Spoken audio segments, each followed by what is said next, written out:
I think it's important before we get into the contents of this report that we're all going to break down in the course of this hour. It's very important to understand something. This is sadly a swamp document. Now, the swamp always protects the swamp, unfortunately. And in reality, before we even get started, let me just remind you of something I said last night. The facts in this case are not in dispute. The evidence is overwhelming and incontrovertible. Hillary violated the Espionage Act. That's a fact. She mishandled, she destroyed classified top secret special access programming information. It's a fact. She deleted 33,000 subpoenaed emails. She acid washed her hard drive with bleach pit so they couldn't get them. Facts. And she had aides destroy her mobile devices with hammers. Also a fact. Here's another fact. Christian Saucier spent a year in prison for what? 6 pictures on a cell phone, on a submarine that he was proud that he worked on. He never shared it with anybody. So in terms of severity, it doesn't compare to what we know Hillary Clinton did. Now, we also know that Comey and Trump hater Peter Strzok started writing her exoneration in early May of 2016. That's a fact. They didn't interview her until July 2nd, 2016, and then July 5th, they exonerated her. And we know they pulled the legal definition of gross negligence. They pulled it right out of the document. They pulled out in one of their earlier writings in this that, in fact, Foreign Intelligence Services had hacked into that bathroom closet. All a fact. Every single American tonight, you should be shocked, you should be disappointed, you should be concerned about what we're learning. We're talking about abuse of power and corruption at the highest levels of the FBI and how the FBI was politicized. It's all true, and we have a lot of new evidence we'll share with you tonight. And I want to be very clear at the start. I'm not talking about rank and file FBI guys. I'm not talking about them. I predict by the time this story ends, they will end up being the heroes when they're finally subpoenaed and allowed to testify and tell their stories about what they saw their bosses were doing. And tonight we'll highlight the stark difference between 2 investigations. You get the white glove special treatment for Hillary Clinton and then the heavy-handed tactics all in against Donald Trump. It should shock you if you believe in equal justice under the law, equal application of our laws and our Constitution. Now, with Hillary Clinton, everyone was given immunity. With Donald Trump, it's search warrants, subpoenas, breaking down doors at 6 a.m., guns ablaze. The hatred of Donald Trump from the left and the media in this country knows no bounds. There really was a scheme to protect Hillary Rodham Clinton from being indicted and smear and slander then candidate, then President-elect Donald Trump, and now president at all costs. Now, the contempt for you, the American people, the things that some of these people said about us, you, the American people, is repugnant. It's appalling. It shouldn't happen in this country. Now to the report. As I just said, its findings confirm pretty much everything we have been telling you here on Hannity for months and that many in the media have ignored.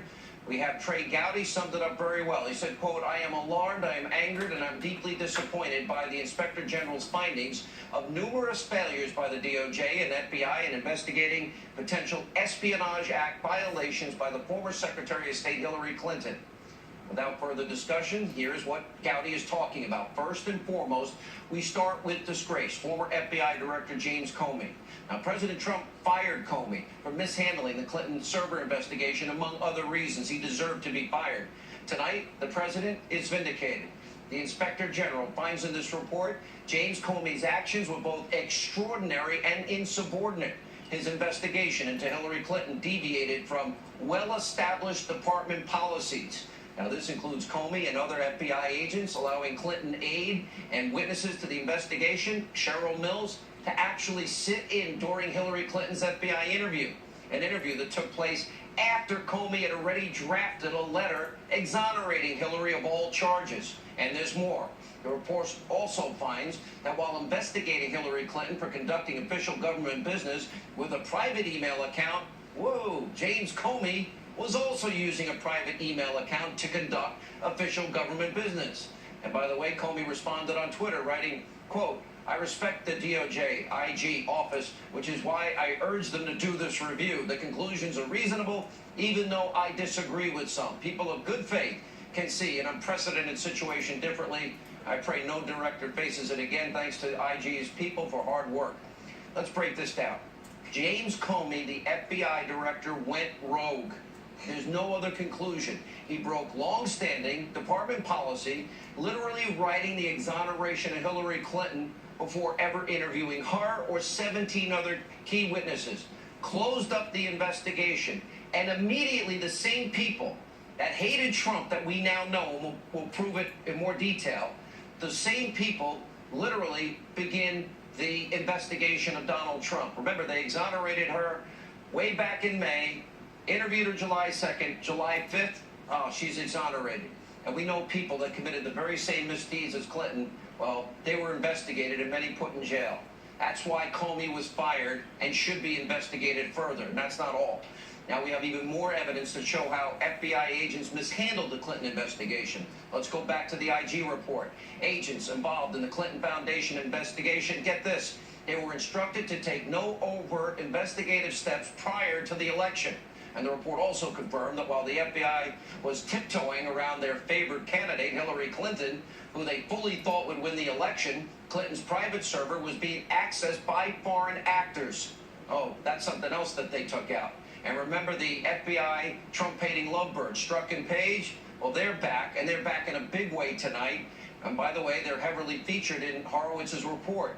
When you see this, keep in mind, Horowitz, unbelievably, this is outrageous, did not find that bias impacted the FBI investigation. I'm sorry, Mr. Horowitz, you're wrong.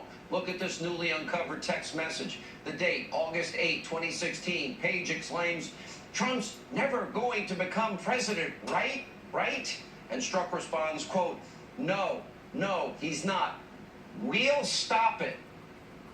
We'll stop it. In case you're wondering what Strzok is talking about, he's making it crystal clear in this tweet from a month earlier, in July of 2016.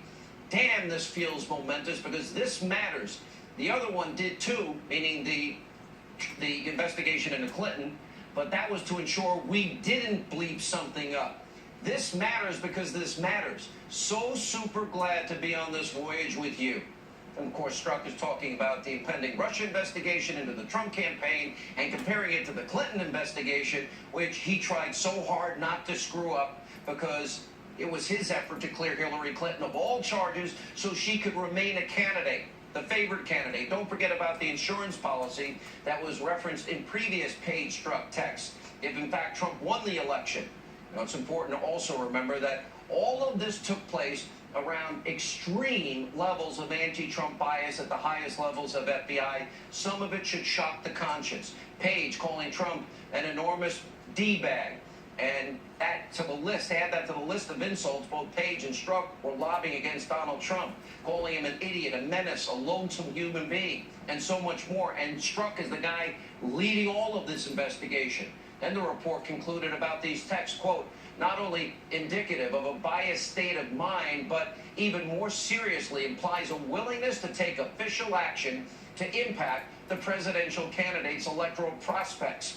Yeah, that's political. Lisa Page, by the way, called Trump, as we said before, we won't go back to that. And now the IG found evidence of so much more bias among FBI officials. For example, look at this message from one unnamed agent, quote, Trump supporters, by the way, that's you, are all poor to middle class, uneducated, lazy POSs, we know what that is, that think he will magically grant them jobs for doing nothing. On October 28, 2016, shortly after Comey's letter to Congress that announced the reopening of the Clinton investigation, one unnamed FBI attorney sent an instant message to a fellow FBI employee. Look at this. I'm clinging to small pockets of happiness in the dark times of the Republic's destruction. And following the election, the same FBI attorney sent an instant message that said, quote, I'm numb, with a fellow employee responding, I can't stop crying. Now, prior to the election in September of 2016, one FBI agent involved in an instant message conversation where they attacked President Trump's supporters. Their words, not mine. I don't use it. Retarded. And by the way, that's only the tip of the iceberg. IG has referred 5 FBI employees for investigation after uncovering their extreme political bias. And get this, Horowitz's overall conclusion said, no prevailing bias at the FBI and its actions in the Clinton and Trump investigations. Really, Mr. Horowitz? You don't see that as political bias? What do you call everything you just reported? It's all political. And look at this. The IG report also found that FBI employees received, free tickets to sporting events from who? The Destroy Trump media, so-called journalists. They went on golf outings with media reps. They were treated to drinks and food by reporters. Now, because of everything we just showed you, that report concluded that Comey, Page, Strzok, and others severely damaged the reputation of the FBI. And here's what current FBI Director Christopher Wray said about all of these damning findings. Take a look. I take this report very seriously, and we accept its findings and recommendations. It's also important, though, to note what the Inspector General did not find. This report did not find any evidence of political bias or improper considerations actually impacting the investigation under review. The report does identify errors of judgment, violations of or even disregard for policy, and decisions that, at the very least, with the benefit of hindsight, were not the best choices. We've already started taking the necessary steps to address those issues. Director Wray, read the document. There's politics all over that document. And for you to say otherwise is not fair to the American people, nor is it fair to all the good, honest, hard-working FBI individuals, rank and file, that protect us every day, that you did rightly talk about today. A good start? All right, Director Wray. Well, that would be firing Peter Strzok. Why does he still have a job, despite everything you just saw? Peter Strzok remains on the payroll of the Federal Bureau of Investigation? Are you kidding me? And meanwhile, the Obama administration was also featured in the report. Footnote, page 89, it reads, quote, President Barack Obama, he was one of 13 individuals with whom Clinton had direct contact using her ClintonMail.com account. That information breaks with Obama's initial claims that he learned of Clinton's private email from the media reports. What were they protecting? Remember, they changed that to say, a high-ranking official.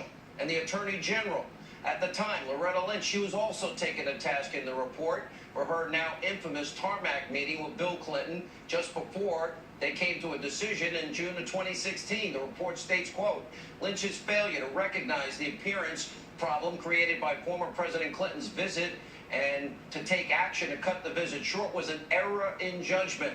Yeah, okay, 45 minutes talking about grandchildren. I'll buy that. But first, here's how Chairman Gowdy, a Goodlatte, by the way, responded to this entire report earlier today. Take a look.